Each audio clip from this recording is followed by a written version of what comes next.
Akidah Imam Syafi'i radhiyallahu an dan kebohongan Salafi Wahabi. Ya, kita sudah bahas kan, dia aja mengaku ikuti Imam Syafi'i, akidahnya justru berbeda dari Imam Syafi'i dan sebagian besar dari ulama-ulama Syafi'iyah kan gitu. Anehnya. Makanya sekarang ini timbul fenomena orang-orang yang mereka berani mengatakan kami secara fikih Imam Syafi'i, tapi secara akidah Asy'ari. Kesimpulan dari perkataan Salafi Wahabi, umat Islam yang mengikuti mazhab Imam Syafi'i radhiyallahu an dalam bidang fikih, akidah mereka berbeda dengan beliau. Akidah orang-orang Salafi Wahabi mengikuti Al-Imam Asy-Syafi'i radhiyallahu an. Tentu saja hal tersebut merupakan kebohongan dan kebodohan Salafi Wahabi. Justru akidah mayoritas umat Islam dari 4 mazhab sama dengan akidah Al-Imam Asy-Syafi'i dan ulama salaf yang lain radhiyallahu anhum. Akidah Imam Asy-Syafi'i radhiyallahu an menolak tauhid al-asma' was sifat Salafi Wahabi. Keyakinan mendasar setiap muslim, Allah itu maha sempurna secara mutlak, maha suci dari segala kekurangan, tidak menyerupai apapun di antara makhluknya, tidak butuh pada apapun, dan apa saja di alam jagat raya ini pasti butuh kepada Allah. Demikian keyakinan yang ditegaskan dalam Al-Quran, hadis, dan dalil rasional. Dalam Al-Quran dan hadis terdapat nas-nas mutasyabihat, tidak jelas atau serupa yang berkaitan dengan sifat-sifat Allah. Nas-nas tersebut apabila diartikan secara literal atau zahir akan mengesankan kekurangan bagi Allah, seperti serupa dengan makhluk dan butuh pada sesuatu. Oleh karena apabila nas-nas tersebut diartikan secara zahir atau literal mengesankan kekurangan bagi Allah, sedangkan Allah itu maha sempurna secara mutlak, maka para ulama Ahlus Sunnah wal Jamaah dalam memahami nas-nas tersebut mengikuti salah satu dari 2 pendekatan, yaitu tafwid dan takwil. Tafwid artinya menerima dan mengimani nas tersebut serta menyerahkan arti yang sebenarnya kepada Allah dengan tanpa tasybih, menyerupakan Allah dengan makhluk, dan tanpa takyif, menetapkan cara dan keadaan. Sedangkan takwil artinya menerima dan mengimani nas tersebut serta membawanya pada pengertian yang benar menurut bahasa dan tidak bertentangan dengan tauhid. Sementara Salafi Wahabi mengartikan nas-nas mutasyabihat tersebut dengan hakikat arti literal atau zahirnya, sehingga melahirkan konsep tasybih, menyerupakan Allah dengan makhluk, dan tajsim, menjasmanikan Allah. Konsep ini mereka namakan dengan tauhid al-asma was sifat. Dengan konsep tauhid al-asma was sifat ini, Salafi Wahabi membid'ahkan dan menyesatkan konsep tafwid dan takwil yang berlangsung sejak generasi salaf yang saleh. Dalam konteks ini, tentu saja Al-Imam Asy-Syafi'i radhiyallahu an mengikuti pendekatan tafwid dan takwil. Demikian ini bisa dilihat dengan memperhatikan kitab-kitab beliau dan riwayat-riwayat tentang penafsiran beliau terhadap ayat-ayat Al-Quran, hadis sebagai berikut ini. Pendekatan tafwid Al-Imam Asy-Syafi'i radhiyallahu an dalam kitab beliau Ar-Risalah, di bagian muqaddimah beliau berkata, wala yablughul wasifuna kunha 'azmatihi alladhi huwa kama wasafa nafsahu wa fawqa ma yasifuhu bihi khalquhu. Orang-orang yang menyifatinya tidak akan sampai pada hakikat keagungannya, di mana dia seperti yang telah menyifati zatnya dan di atas apa yang disifati oleh makhluknya.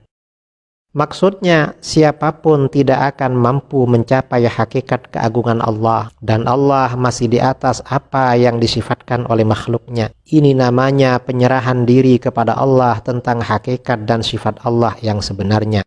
Hal ini merupakan isyarat terhadap konsep tafwid. Dalam kitab Al-I'tiqad wal Hidayah ila Sabilir Rasyad, Imam Al-Baihaqi mengutip perkataan Imam Asy-Syafi'i, la yuqalu lil asli lima wala kaifa. Al-Quran dan Sunnah tidak bisa ditanya mengapa dan bagaimana. Ini sebagai isyarat terhadap konsep tafwid. Juga di dalam kitab Al-Asma' was Sifat, Imam Al-Baihaqi menjelaskan bahwa pendekatan tafwid adalah mazhab Imam Asy-Syafi'i dan Ahmad bin Hanbal radhiyallahu anhuma. Kemudian manhaj takwil Al-Imam Asy-Syafi'i radhiyallahu an. Di dalam kitab Ar-Risalah halaman 125, Al-Imam Asy-Syafi'i berkata, wa anna fitratahu ay yukhatiba bisyai'i minhu zahiran yu'rafu fi siyaqihi annahu yuradu bihi ghairu zahirihi. Karakter bahasa Arab membicarakan sesuatu secara zahir, literal, tetapi yang diketahui dari redaksinya bahwa yang dikehendaki sebenarnya adalah arti lain yang tidak zahir. Pernyataan tersebut sebagai isyarat terhadap kaedah takwil, yaitu lafaz zahir literal tetapi dibawa pada arti lain yang tidak zahir. Dan kaedah ini benar-benar diterapkan oleh Al-Imam Asy-Syafi'i di dalam berijtihad, baik menyangkut usul akidah maupun menyangkut furu'.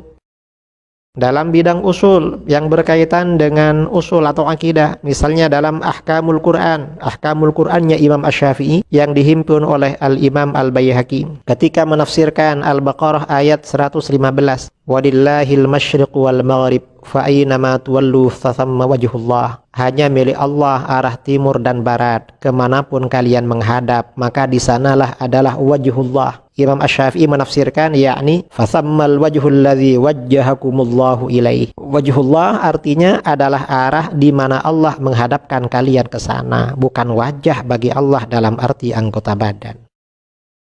Juga dalam tafsir Ahkamul Qur'an ketika menafsirkan wa huwal ladzi yabda'ul khalqa tsumma yu'iduhu wa huwa ahwanu 'alaihi, Ar-Rum ayat 27. Dialah Allah yang memulai penciptaan kemudian akan mengembalikannya lagi dan mengembalikan itu lebih mudah baginya. Kata Imam Syafi'i, huwa ahwanu 'alaihi fil 'ibrati 'indakum, itu lebih mudah kalau diukur dengan kamu. Kalau diukur dengan Allah tidak ada yang lebih mudah, semuanya sama-sama mudah. Karena kalau ada kata-kata lebih mudah berarti satunya kurang mudah. Jadi kesimpulannya kullu syai'in hayyinun 'alallahi ta'ala. Apa saja itu mudah bagi Allah, tidak ada yang lebih mudah atau lebih sulit, sama saja.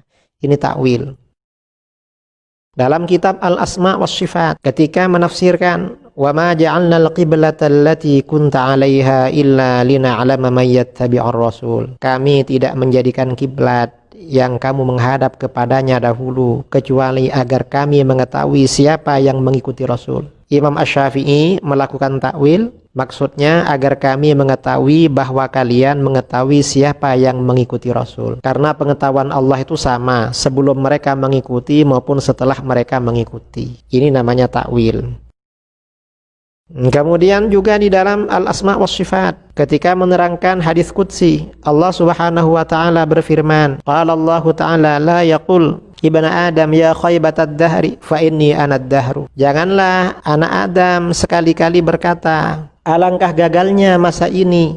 Jangan berkata begitu, fa inni anad dahru, maka sesungguhnya akulah masa itu. Imam Asy-Syafi'i melakukan takwil, ini ad-dahru ini bukan nama bagi Allah, tetapi kata beliau, la tasubbud dahra ala annahu yufnikum. Janganlah kalian memaki-maki masa bahwa masa itu telah membinasakan kalian. Walladzi yaf'alu bikum hadzal asya', bahwa masa itu yang melakukan hal-hal yang mengecewakan ini bagi kalian. Fa innakum idza sababtum fa'ila hadzal asya' fa innama tasubbullaha tabaraka wa ta'ala. Karena apabila kalian memaki-maki yang melakukan hal-hal ini berarti kalian memaki-maki Allah. Fa innallaha azza wa jalla fa'ilu hadzal asya'. Karena sesungguhnya Allah azza wa jalla yang melakukan hal-hal tersebut. Ini takwil. Kemudian takwil juga dilakukan oleh Imam Asy-Syafi'i dalam selain usuluddin akidah kepada Allah. Misalnya berkaitan dengan Rasulullah SAW dalam Ahkamul Qur'an halaman 47 ketika menafsirkan inna fatahna laka fatham mubina liyaghfira lakallahu ma taqaddama min dzambika wa ma ta'akhkhar, agar supaya Allah mengampuni kamu apa yang telah berlalu dari dosamu dan apa yang akan datang. Imam Syafi'i menafsirkan maknahu ma taqaddama min dzambi abika Adam wa habtuhu lak. Maksudnya apa yang telah berlalu dari dosa ayahmu Nabi Adam aku berikan kepadamu. Wa ma ta'akhkhara min dzunubi ummatika udkhiluhumul jannata bi syafa'atik. Dan apa yang akan datang dari dosa-dosa umatmu aku masukkan mereka ke surga dengan syafaatmu. Ini takwil. Kemudian juga Imam Syafi'i melakukan takwil terhadap ayat idza qumtum ilas sholati faghsilu wujuhakum. Apabila kalian hendak berdiri mengerjakan sholat maka basuhlah wajah kalian. Maksudnya yang diwajibkan berwudu di sini orang yang tidak punya wudu karena bangun tidur, bukan setiap orang yang mau sholat. Ini takwil lagi.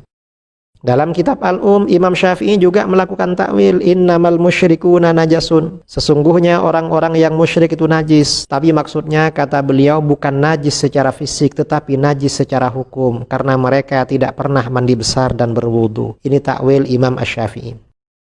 Kemudian konsekuensi tafwid dan takwil terhadap tajsim dan tashbih. Karena Imam Syafi'i seperti ulama salaf yang lain melakukan tafwid dan takwil, maka bagaimana konsekuensinya terhadap tajsim dan tashbih? Dalam Ad-Durrul Mansur dan kitab-kitab yang lain disampaikan, ada seorang ulama ahli tafsir pada masa salaf namanya Muqatil bin Sulaiman. Imam Syafi'i berkata, Muqatil qatalahullah. Muqatil bin Sulaiman, semoga Allah membunuhnya. Asy-Syafi'i berkata demikian karena Muqatil terkenal berpaham tajsim, menjasmanikan Allah. Dalam kitab Kifayatun Nabi Syarah At-Tanbih karangan Al-Imam Ibnu Rif'ah, ulama terkemuka mazhab Syafi'i. Imam Syafi'i radhiyallahu an mengkafirkan orang yang berpendapat bahwa Allah duduk di atas arasy. Dalam kitab Al-Ashbah wan Nadhair karangan Al-Imam Al-Hafiz Jalaluddin As-Suyuti, Al-Imam Asy-Syafi'i radhiyallahu an mengkafirkan orang yang berpaham tajsim, menjasmanikan Allah. Kemudian akidah Imam Syafi'i radhiyallahu an menolak tauhid rububiyah Salafi Wahabi. Tauhid rububiyah menurut Salafi Wahabi adalah meyakini bahwa Allah yang menciptakan, memiliki dan mengatur alam jagat raya dan isinya. Salafi Wahabi membatasi rububiyah Allah pada sifatnya sebagai Al-Khaliq yang maha pencipta, Al-Malik dan Al-Mudabbir yang maha mengatur. Salafi Wahabi membatasi sifat Allah sebagai Al-Khaliq, Al-Malik dan Al-Mudabbir pada rububiyah saja. Salafi Wahabi berpendapat bahwa semua orang-orang kafir dan musyrik bertauhid secara rububiyah dan tidak syirik secara rububiyah. Ahlus Sunnah wal Jamaah menolak konsep tauhid rububiyah Salafi Wahabi yang membatasi rububiyah Allah pada sifat Al-Khaliq, Al-Malik dan Al-Mudabbir saja. Para ulama sejak generasi salaf tidak membatasi rububiyah Allah hanya pada 3 sifat tersebut. Ahlus Sunnah wal Jamaah juga menolak ketiga sifat tersebut diklaim sebagai makna dari tauhid rububiyah saja. Karena berdasarkan ayat-ayat Al-Quran dan hadis, tauhid uluhiyah juga memiliki jangkauan makna yang sama. Antara rububiyah dan uluhiyah terjadi talazum, hubungan keterkaitan yang tidak dapat terpisahkan. Ahlus Sunnah wal Jamaah juga meyakini bahwa orang-orang kafir dan musyrik juga melakukan syirik rububiyah berdasarkan ayat-ayat Al-Quran dan hadis, seperti keyakinan mereka tentang ketidakmampuan Allah untuk menghidupkan manusia setelah kematian, pengingkaran mereka terhadap hari kebangkitan, dan menganggap sesembahan mereka dapat mendatangkan manfaat dan madarat. Tentu saja ajaran Al-Imam Asy-Syafi'i radhiyallahu an sejalan dengan Ahlus Sunnah wal Jamaah dalam menolak tauhid rububiyah Salafi Wahabi. Hal ini bisa dilihat dengan memperhatikan bagian pengantar kitab Ar-Risalah karangan beliau. Dalam kitab Ar-Risalah bagian pengantarnya beliau mengutip ayat Al-Quran, Alhamdulillahilladzi khalaqas samawati wal arda wa ja'alaz zulumati wan nur tsummal ladzina kafaru bi rabbihim ya'dilun. Segala puji bagi Allah yang telah menciptakan langit dan bumi dan mengadakan gelap dan terang, namun orang-orang yang kafir mempersekutukan sesuatu dengan Rabb, dengan Tuhan mereka. Ayat di atas yang dikutip oleh Imam Syafi'i menjelaskan bahwa orang-orang kafir itu syirik rububiyah. Padahal menurut Salafi Wahabi, orang-orang kafir pasti bertauhid rububiyah, tidak ada yang syirik rububiyah. Ini berarti Imam Syafi'i berbeda dengan mereka. Dan ini diterapkan oleh Imam Syafi'i di dalam kitab Ar-Risalah. Pada halaman berikutnya, ketika menjelaskan 2 jenis orang kafir, yang pertama adalah orang-orang Yahudi dan Nasoro atau Ahlul Kitab, yang merubah hukum-hukum Allah dan kafir kepada Allah. Kemudian yang kedua, kelompok yang kedua, orang-orang yang kafir kepada Allah, yaitu orang-orang yang membuat-buat agama baru, menyembah batu, kayu, dan lain sebagainya. Ini tidak ada yang dikatakan oleh beliau Imam Syafi'i bahwa mereka bertauhid secara rububiyah. Mereka semuanya adalah kafir. Kemudian akidah Imam Syafi'i radhiyallahu an menolak tauhid uluhiyah Salafi Wahabi.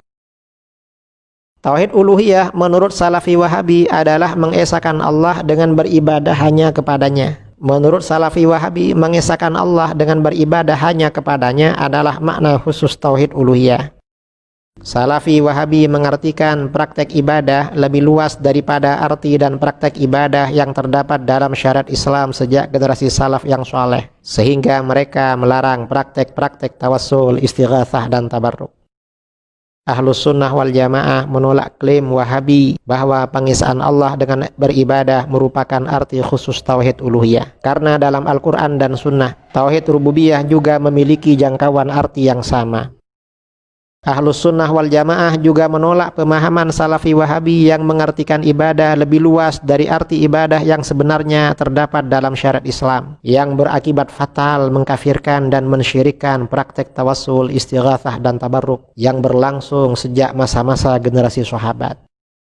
Ajaran Imam Asy-Syafi'i radhiyallahu an tentu saja juga menolak terhadap konsep tauhid uluhiyah Salafi Wahabi. Selain konsep tiga tauhid Salafi Wahabi tidak dikenal pada masa ulama salaf yang soleh, Al-Imam Asy-Syafi'i radhiyallahu an juga melakukan praktek-praktek amalan yang dianggap syirik dan kufur oleh Salafi Wahabi. Hal ini bisa dilihat dengan memperhatikan beberapa riwayat dari Imam Asy-Syafi'i radhiyallahu an. Misalnya dalam kitab Manaqibul Imam Asy-Syafi'i karangan Imam Fakhruddin Ar-Razi, juga yang ditulis oleh Al-Imam Al-Baihaqi.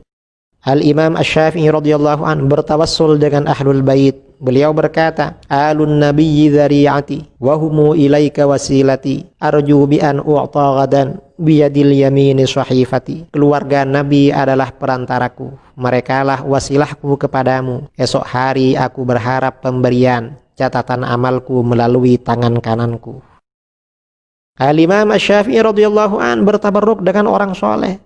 Dalam kitab Tarikh Baghdad karangan Al-Imam Al-Hafiz Al-Khatib Al-Baghdadi, juz 1 halaman 123, Al-Imam Asy-Syafi'i radhiyallahu an bertabarruk dengan Imam Abu Hanifah radhiyallahu an dengan cara berziarah ke makam beliau dan berdoa di sana. Al-Imam Asy-Syafi'i juga bertabarruk dengan orang soleh. Dalam kitab Manaqibul Imam Ahmad bin Hanbal karangan Al-Imam Al-Hafiz Ibnul Jauzi, juga dalam kitab Mihnatul Imam Ahmad bin Muhammad bin Hanbal karangan Al-Imam Al-Hafiz Taqiyuddin Abdul Ghani Al-Maqdisi, diceritakan Al-Imam Asy-Syafi'i radhiyallahu an bertabarruk dengan air rendaman baju Al-Imam Ahmad bin Hanbal radhiyallahu an. Baju tersebut dipakai oleh Imam Ahmad ketika disiksa di penjara oleh penguasa Bani Abbasiyah dalam tragedi Mihnah Kemakhlukan Al-Quran. Praktek-praktek seperti ini, bertabarruk dengan orang soleh, bertabarruk dengan makam, dianggap kuburiyun oleh Wahabi, dan bertawassul disyirikkan oleh Wahabi, ini ternyata dilakukan oleh Imam Syafi'i dan dilakukan oleh mayoritas umat Islam. Nah, ini artinya apa? Ya, mayoritas umat Islam pengikut mazhab beliau di dalam fikih masih mengikuti ajaran beliau di dalam akidah, dan Salafi Wahabi jelas berbeda, bertolak belakang dengan ajaran Al-Imam Asy-Syafi'i radhiyallahu anhu. Wallahu a'lam.